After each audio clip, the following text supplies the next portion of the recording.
Paz do Senhor, meu querido, minha querida, tudo bem com você? Que bom que nós estamos aqui. E estamos aqui com o propósito de dar continuidade ao nosso panorama bíblico. E hoje com a aula de número 5, que é a continuação da aula anterior, que tem por tema a criação dos céus, da terra e dos anjos. Vamos falar hoje sobre um assunto, a origem do pecado. Para isso, gostaria de fazer uma breve oração consigo. Senhor meu Deus e meu Pai, em nome de Jesus eu te louvo, engrandeço, enalteço, glorifico o teu nome por esta rica oportunidade que o Senhor nos concede de nós estarmos aqui. Estamos aqui aprendendo de ti, que é manso e humilde de coração. Por isso nós invocamos o teu Espírito, meu Deus, para que possa cooperar conosco, nos ajudar, Senhor Pai querido, ó Deus eterno, a entendermos a tua palavra e guardar a tua palavra no nosso coração para não pecar contra ti. Pedimos a tua bênção, papai querido, sobre as nossas vidas e sobre a vida dos nossos irmãos, em nome de Jesus. Amém, amém. Graças a Deus.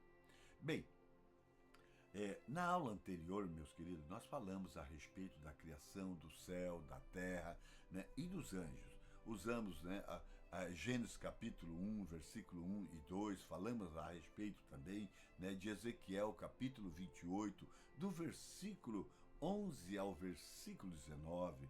Nós também falamos na aula anterior, né, que alguma coisa aconteceu em Gênesis capítulo 1, do versículo 1 ao versículo 2, nesse intervalo entre os dois versículos, alguma coisa aconteceu que deixou a terra sem forma, vazia e em treva. Nós também falamos, meus queridos, né, a respeito da criação do querubim ungido, né? E falamos também de uma profecia de dupla referência em Ezequiel capítulo 28. Nós examinamos, né, a criação, né, de Lúcifer, o querubim da guarda, né? Detalhamos ali no versículo 11 ao versículo 14 de Ezequiel 28. Nós aprendemos, né, na aula anterior que Deus criou a terra primeiramente na sua forma totalmente mineral, e também aprendemos em Ezequiel 28 que Lúcifer era o querubim ungido, criado para o comando do louvor, da adoração diante do Todo-Poderoso. Só que chegou um momento em que tudo foi corrompido, né? No versículo 15, Ezequiel diz assim: até que se achou iniquidade em ti. Ou seja, esse querubim que era o selo de medida, cheio de sabedoria, cheio de formosura, que era perfeito em teus caminhos, mas chegou um momento que o seu coração ensoberbeceu, se encheu de orgulho, né? Então, quer dizer, ele toma uma decisão de trazer para si toda a adoração, toda a glória do Senhor para si, tá? E o Ezequiel vai dizer no versículo 17 que elevou o teu coração por causa da tua formosura, né? E corrompeste a tua sabedoria por causa do teu resplendor. Então a tua sabedoria, a tua formosura, né, foi os elementos que fez com que ele se corrompesse ao ponto dele desejar, né, a adoração sobre si, tá? Queridos, nós sabemos que os anjos são seres espirituais, são seres totalmente pessoais, com personalidade, com capacidade de raciocínio, tá? A Bíblia, né, nos mostra que quando o coração de Lúcifer foi corrompido, ele armou um plano para tomar o lugar de Deus, para usurpar o lugar de Deus. E com isso, invadiu o pecado no universo. Nasceu o pecado no universo. Ezequiel vai dizer no versículo 16, na primeira frase, né, na multiplicação do seu comércio, revelando aqui, né, a capacidade de influência que tinha Lúcifer, ao ponto que seduziu um terço dos anjos, né, e se tornou líder desses anjos, né, e que juntamente com Lúcifer eles foram lançados fora da presença de Deus. Queridos, esse querubim, né, o Lúcifer, ele fez comércio, ou seja, ele negociou, ele enganou, ele seduziu um terço dos anjos, né, que aceitaram essa sedução, aceitaram ser influenciado, né? E aí, nesse mesmo versículo 16, na parte B, vai dizer que encheu-se o seu coração, né? O seu interior de violência e pecaste. Ou seja, é aí que nasce o pecado no universo. É aí que o pecado invade todo o universo. Quando o pecado entrou no coração de Lúcifer, o pecado separou Lúcifer de Deus e ele se torna Satanás, o que significa o adversário. Tá? Um terço dos anjos o acompanhou e se tornaram os anjos caídos, né? Os demônios. Nós temos que entender uma coisa, meu querido, que Satanás é um ser pessoal. Sua disposição tem milhares de anjos caídos, trabalhando contra o plano de Deus a ser implantado na Terra, a ser implantado no universo. O que Satanás mais deseja, o que Satanás mais quer é que o ser humano ignore esta verdade. Queridos, a decisão de Lúcifer, a decisão de querubim, nasce no seu coração. Ele se impressionou com a sua beleza, com a sua sabedoria, com a sua perfeição, ao ponto de desejar, né, a adoração sobre si. E quando isso ocorre, né, Satanás, ou Lúcifer até então, se torna independente de Deus, abandona a única fonte do bem, abandona a única fonte de amor, abandona a única fonte de justiça e se torna Satanás, né?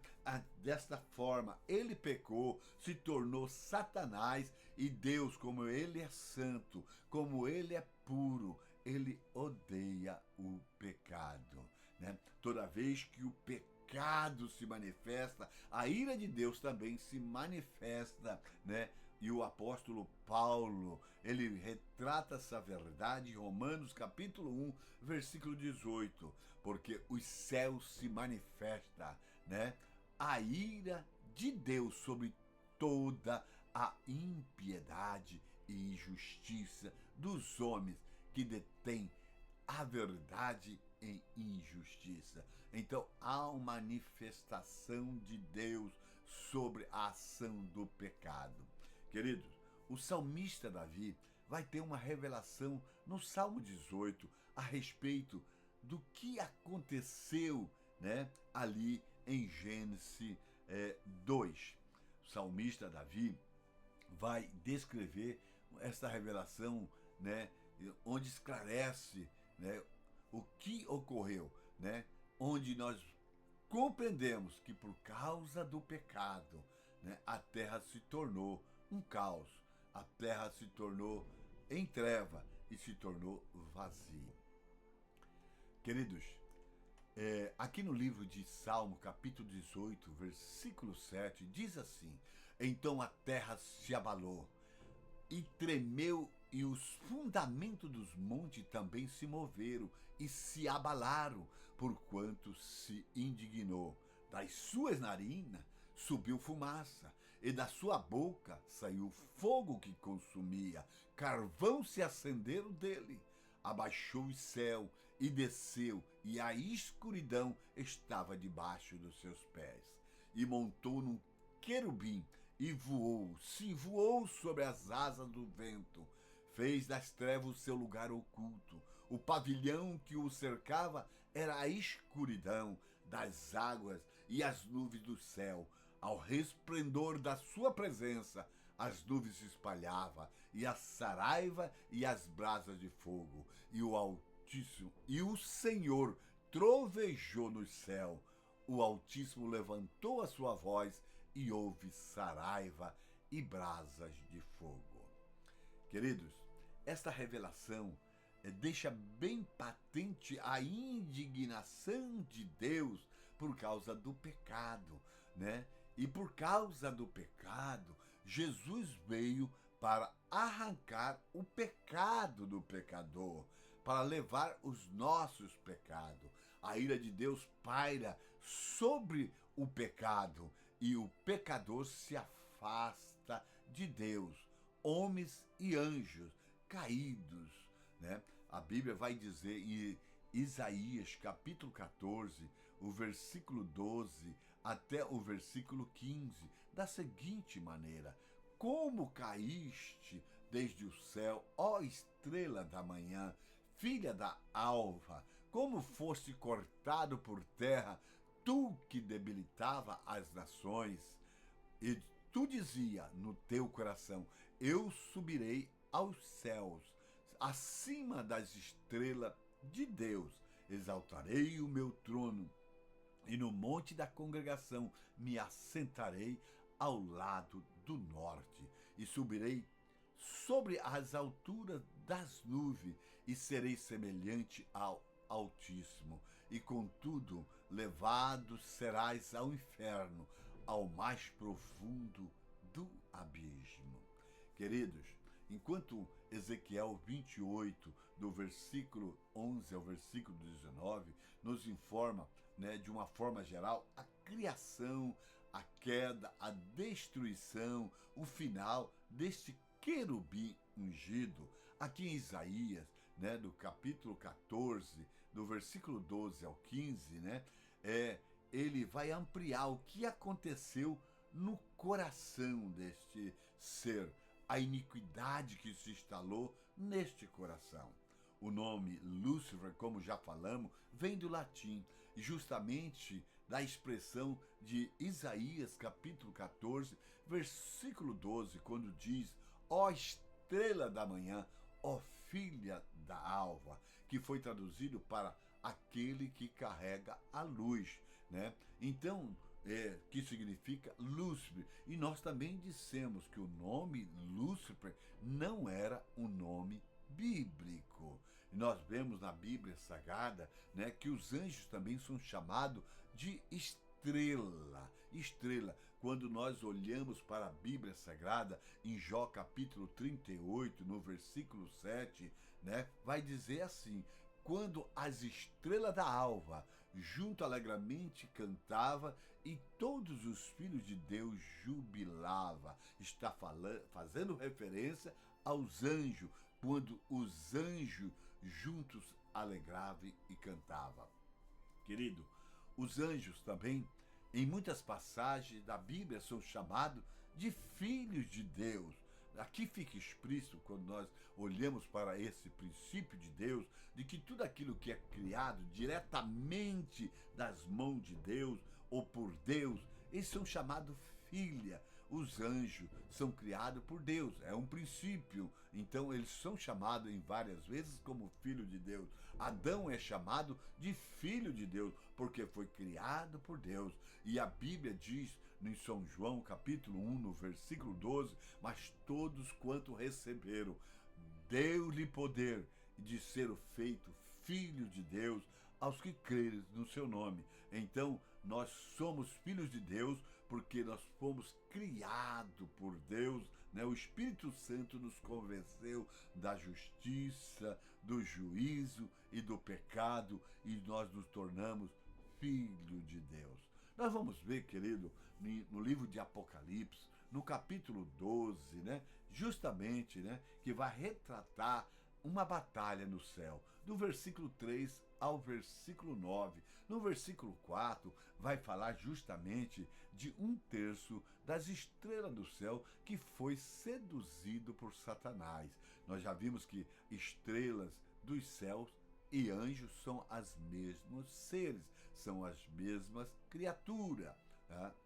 Nós vamos ver que no versículo 7, Apocalipse 12, né, vai nos informar a respeito de uma batalha no céu, de Miguel e seus anjos contra Dragão e os seus anjos. Né? E no versículo 9, nós vamos ver que e foi precipitado para a terra o grande dragão, vírgula, a antiga serpente, vírgula, chamado Diabo, e Satanás e os seus anjos. Então eles foram lançados pela terra, para a terra, melhor dizendo. Nós vemos também Isaías capítulo 14, no versículo 13, e tu dizia em teu coração, eu subirei ao céu. Por que que esse querubim, né, queria subir ao céu? Se já trabalhava lá, se já vivia lá. A Bíblia nos fala da existência de 3 céus. Nós conhecemos o céu Urânio, que é a nossa atmosfera, né? É o céu que nós vemos, aonde alcança nossas vistas. E tem o céu também Mesorâneo, que é justamente a estratosfera, que é isso que foi dado aos anjos. E nós temos o céu Eporâneo, que é o céu do céu, que é o lugar do trono de Deus. E na Bíblia nós vamos ver que alguém chegou até esse céu do céu, que é o terceiro céu. Quando a gente vê 2 Coríntios capítulo 12, versículo 2, Paulo dizendo, né, diz que um homem for arrebatado até o terceiro céu. Muitas vezes, querido, nós vamos encontrar na Bíblia a expressão céus do céu. Está fazendo referência ao terceiro céu, ao céu eporâneo. Quando nós olhamos para Isaías, versículo 13, né, no capítulo 14, a parte A vai dizer assim, e tu dizia no teu coração, eu subirei aos céus. Tá? Ou seja, ele estava dizendo aqui, esse querubim, Lúcifer estava dizendo aqui que ele iria ficar acima de todos os seres angelical, acima dos anjos, dos querubins, serafins, né? De todos os seres angelicais, tá? E na parte B desse versículo 13, ele vai dizer, no monte da congregação me assentarei, ao lado do norte. Quando nós vemos na Bíblia a palavra norte, sempre ela vai estar fazendo uma referência à terra, indicando a direção, né, do terceiro céu em relação à terra, né? Quando nós olhamos no livro de Jó, no versículo 26, né, no capítulo 26, no versículo 7, quando vai falar sobre os fundamentos da terra, o norte estende sobre o vazio e suspende a terra sobre o nada. Então está fazendo uma referência aonde a terra, né, está localizada, sobre que fundamento, né? Então ele fala, o norte estende sobre o vazio e suspende a terra sobre o nada, né? Então, na visão de Ezequiel, tá? Ele teve a visão dos 4 seres viventes. Quando nós olhamos para Ezequiel capítulo 1, versículo 4, ele diz assim, e olhei, né? E eis que um vento tempestuoso vinha do norte, e uma grande nuvem com um fogo envolvendo-se nela, e um resplendor ao redor, e no meio dela havia uma coisa com uma cor âmbar, que saía no meio do fogo. Então aqui faz referência também, né, que esse vento tempestuoso, ele vinha do norte, né? Exatamente. E essa grande nuvem fala da glória de Deus. Bem, aqui em Ezequiel 14, ou melhor, aqui em Isaías, capítulo 14, versículo 14, nós vamos ver, né, o Lúcifer dizendo, subirei sobre as alturas das nuvens e serei semelhante ao Altíssimo. O que Satanás tinha aqui em seu coração era, eu vou invadir o terceiro céu, eu vou dominar todos os anjos, vou dominar sobre a terra e sobre quem estiver na terra. Eu subirei acima da glória de Deus e serei semelhante ao Altíssimo. Satanás, querido, ele nunca se apresenta de uma forma explícita para enganar o homem, para tirar do caminho de volta a Deus, que é Jesus. As manifestações de Satanás sempre serão na mesma linha. Eu serei semelhante do Altíssimo. Tá? Ao longo da história, querido, nós vemos Deus revelando o seu plano de salvação ao homem em etapa, em fase, em dispensação, e também nós também vemos que Satanás, para cada etapa, para cada fase, para cada dispensação, Satanás também vai apresentar um plano semelhante ao homem. Então, o homem sempre é seduzido, né, por esse projeto satânico na sua grande maioria. Satanás se apresenta de uma forma camuflada, falsificando, adulterando, prostituindo, né, com meias verdades que são mentira para enganar o ser humano.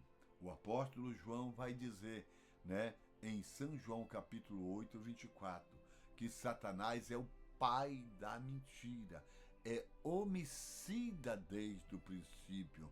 O apóstolo João também vai dizer, né, no João capítulo 10, do versículo 1 ao versículo 10, que Jesus é um bom pastor, né? Que ele veio para que nós possamos ter vida e vida com abundância. Ele vai falar também que Satanás veio para matar, roubar e destruir. Aqui eu quero fazer uma pergunta para você pensar. Por que Deus deixou que acontecesse assim, se Deus é todo-poderoso? Meus queridos e amados irmãos, que Deus os abençoe em Cristo. Tá? Que a bênção do Senhor continue sobre nós e que o Senhor, né, seja essa nuvem, que a bênção do Senhor repouse sobre nós ou continue repousado sobre nós, em nome de Jesus. Até a próxima aula e fica na paz do Senhor. Amém, amém.